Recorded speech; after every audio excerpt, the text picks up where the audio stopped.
All right, this is Boxing with the Truth. I am the Truth. Today is April 10th, 2019, and today we have with us heavyweight Rydell Booker. How you doing, Rydell? I'm well. How about yourself? I appreciate you taking time to do this interview. I know you got a big fight coming up in 3 days.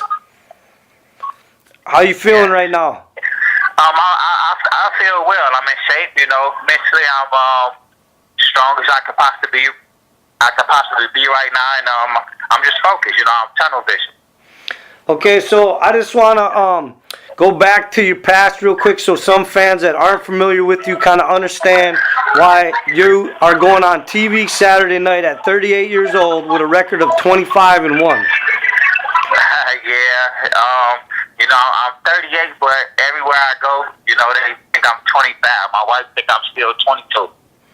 Unfortunately, I fought for a version for the heavyweight championship of the world September 23rd against James Toney, and that was my only loss. I lost a 12-round decision after he come from knocking out Evander Holyfield. Two guys who's going to be in the Hall of Fame. So, and after that fight, I was actually out on bond. I got caught into some legal situations, and that was my last fight. And I went away for 12 years. Okay, and during those 12 years, I mean, a lot of fighters would have said, geez, I got to do 12 years, my career's over, I give up, and we would have never heard from them again. But you stayed strong in there. You did, what you could to stay in shape. You've been out for a little over a year. You've had 3 fights. This is going to be your 4th fight, and you're actually fighting on Showtime against a prospect, Jermaine Franklin, who's 17-0. What does that mean to you right now in your career? It actually means a lot. I'm saying, to be on this platform again. I always knew that the time would come for me to be able to show the world my talents again. And, I definitely appreciate this opportunity. I'm going to take advantage of it. Like I said, I've been boxing for 31 years, so I have a lot of experience. And not to take nothing away from the opponent that's going to be across from me, Jermaine Franklin. He's a young, hungry guy, but he's never been in a ring with someone to my talent, to my skill set, to my knowledge of the game. I'm a student of the game, and it's easy to say what you want to do to somebody until you get in there and see the adjustments and, make the adjustments and everything. But, I know I will be victorious because of my skill set. And I totally agree with you. Based on his record, he has not fought anybody with the skill set that you have. Even though you are 38, I think you're a young 38, like you said. You did 12 years, you were outside the ring, and you stayed in shape. And a lot of people don't even probably know. They've probably heard your name in the past, but you were actually ranked the #1 U.S. amateur. You were a very good amateur. You won the Michigan State Cruiserweight title as a pro, the USA Michigan State Cruiserweight title, the USA Midwest Cruiserweight title, the USA Mid-American Cruiserweight title. So, I mean, you're a very accomplished boxer even before you went inside. And right now with the heavyweight division the way it is, do you believe right now, even though at 38, because I know a lot of people are looking at the age, but like I said, you're 38 young, do you think you still have a chance, a run at a world title? Yes, I know I have a chance of winning a world title just as long as I be able to be in that position to have a chance to fight for a belt. I know I can be victorious. Not to leave that out, I also won the WBC Youth Cruiserweight world title at I think 23.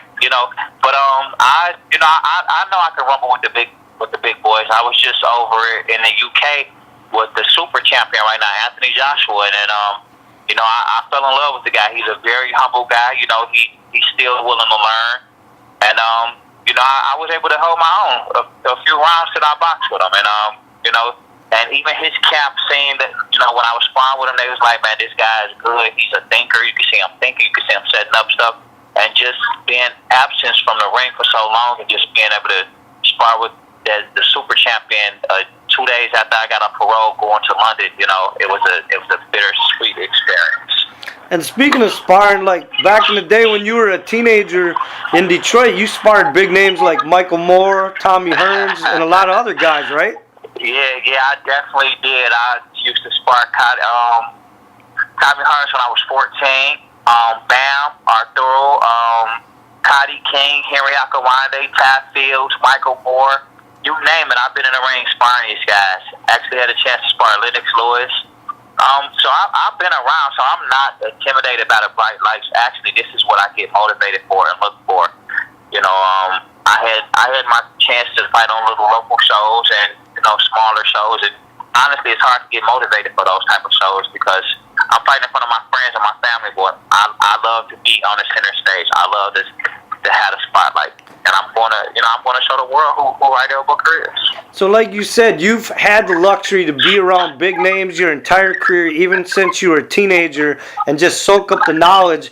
And I know you were around Emmanuel Stewart for a little while too. So tell me something that you actually learned from him that you've taken throughout your career. Oh man, I learned from Emmanuel Stewart, all the guys at Crunk. It wasn't just Emmanuel Stewart, it was Floyd Logan and Walter Smith, to my coach now, Jimmy the Ringmaster, Paul.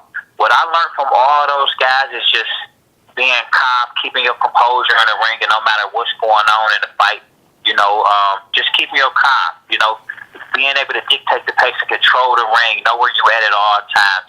And a lot of people don't understand boxing is 80, 85%, even 90% mental. So it doesn't matter what's going on out the ring. If a guy hits you with a big shot and a crowd get into it, keep your composure, Make the guy fight your pace. You fight when you want to fight. And one thing Emmanuel used to always say, he manipulates you. You go to the ring, I don't care if you ever box a day in your life, he's going to convince you mentally that you can go in there and beat the super champion at that point. Okay, so now before when you were fighting and now when you were fighting, did you ever have any superstitions or rituals or habits that you have to do before a fight? It's crazy because every fighter in the game will say, like, I'm not nervous, when they fight, but to be honest, that's a bold-faced lie. I get nervous. So my superstition is, I tend to walk. The day I fight, I have to walk. I don't care if I go to the mall, to go shopping, just to take my mind away from the fight, because when I'm alone and thinking about the fight, I overthink it. So my ritual is the day of the fight, I do a lot of walking, and everybody like, you shouldn't do it to kill your legs, this, that, and other, but that's what I do. So when I'm in Atlantic City Saturday, people going to see me walk. So if you were not a professional boxer, what do you think you would be doing? If I wasn't a professional boxer, that's a good question. If I wasn't professional boxing, I wasn't married, I'll probably be a gigolo. I'm just playing. I wouldn't be a gigolo, but I think I don't know. I fell in love with boxing. I've been boxing since I was 7 years old, so that's my life. But I know when I'm done being a professional boxer, I'm definitely going to be on the business side. I'm going to train. I'm going to have a gym for the kids. I'm going to manage fighters, do something around the boxing. I think I'm going to be a model too. Okay, speaking of having your own gym, like you said, you have so much knowledge. You have a great boxing IQ. You've been around so many big names that have given you advice. So if you were to open a gym and kids came in there and they wanted to start a career as a boxer, give me some advice that you would give them. The advice I would give them, if they want to start a career, I would just tell them to make sure they're passionate about it, that they don't like boxing, they love it, because you have to eat, sleep, and dream boxing. You have to have the right support. I'm blessed enough to have a wife that support me with my career, prepare proper foods for me, when I'm sore, rub me down. So you have to be in the right environment, mentally, physically, emotionally, and the right support. So if a kid walk in the gym to me right now and say, I want to box, I would ask him, is you sure you want to do? What you want to do? You let him know he can't play boxing. Even if it's a girl, let her know she can't play boxing. You got to be passionate about it, but first off, you got to love it. Okay. So is there one person in your life, inside and outside the ring, that inspires you? Wow. Yes. Yes. I'm inspired. I'm inspired by a few people. My grandfather always inspired me because, and this goes back to when I was a kid. I preschool. I took a picture and I just had my face frowned up, and I got home and got a whooping for it because I messed my parents' money up, but my grandfather paid for it, and he said, if that's how he felt, he was able to express himself. You don't have to smile on pictures. So my grandfather always inspired me to do better and be better.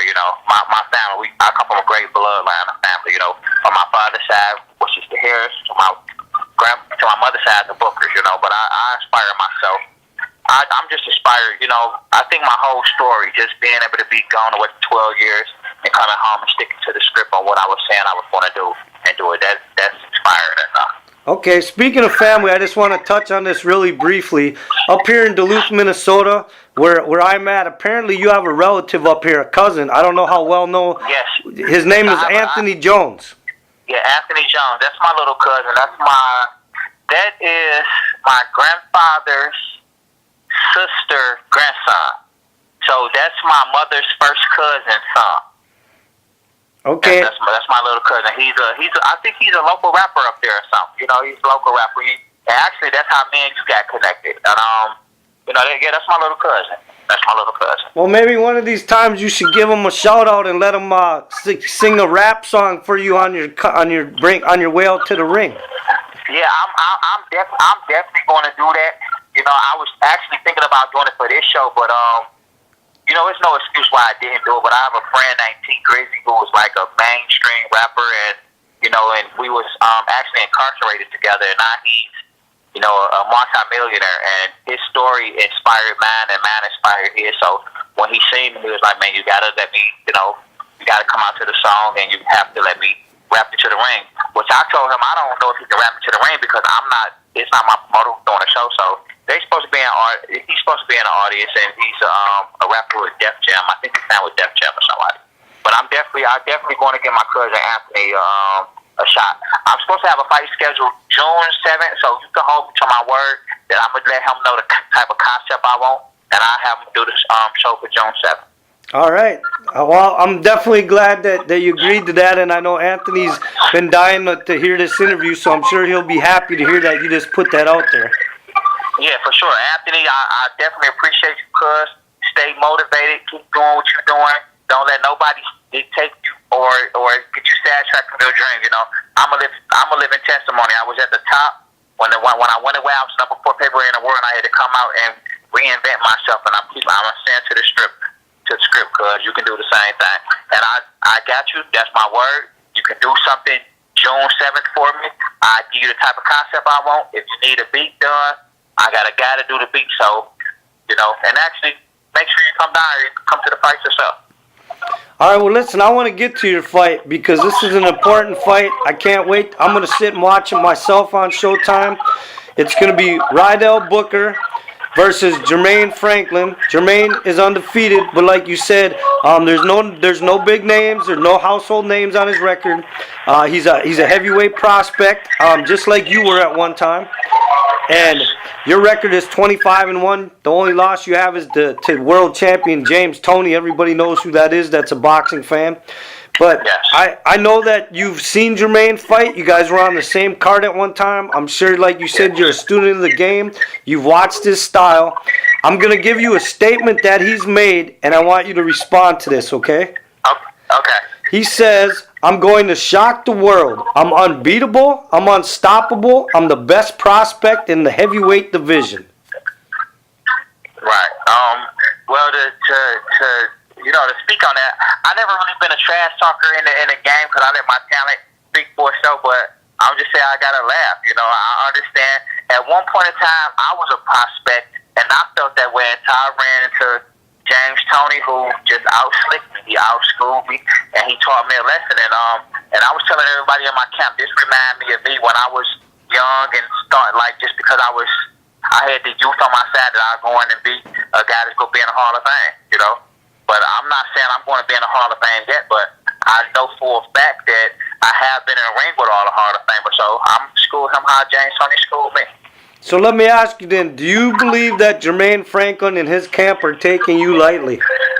Yes, very lightly, because we actually fought on the same show back July 13th of 2018, and I was having an issue with the promoter, and I wasn't going to fight, so I just jumped in the ring. I didn't train. I ran one day for the fight, and so they looking and like we can beat Booker, but his coach Jesse. His coach know exactly who I am. His strength conditioner coach, Lorenzo Reynolds, they know exactly who I am and what I bring to the table. And I understand they're supposed to keep a fighter up mentally to be prepared, but he could never be prepared for somebody like me. So tell all your fans and then all the boxing fans, not should they only turn in to the main event, which is a great main event, and I'm glad to finally see two great women as the main event on a Showtime show. Carissa Shields versus Christina Hammer. They should tune into your co-main event because they might see you whoop this young guy's butt. Yeah, they're going to see me school this young guy, and I ask for all my fans to tune in, and I appreciate the new fans that I will meet because of this podcast or this show. Tune in, April 13th, Showtime Boxing. It's a lot of guys from Michigan on there, what I'm saying, and the one girl from Michigan. But I appreciate the support. Tune in. You can follow me on Instagram at Rydell_Booker, and I look forward to exciting you and having new fans and friends.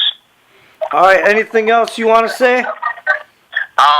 That's pretty much it. I just want to say thank you for giving me this opportunity. I also thank Showtime for giving me this opportunity to express my story and reinvent myself. And you won't be disappointed. I promise you, this will be the quickest heavyweight you ever see fight, the most smartest heavyweight out there right now, and the most slickest heavyweight out there right now. All right, and you heard it out of Rydell Booker's mouth, and the truth has spoken.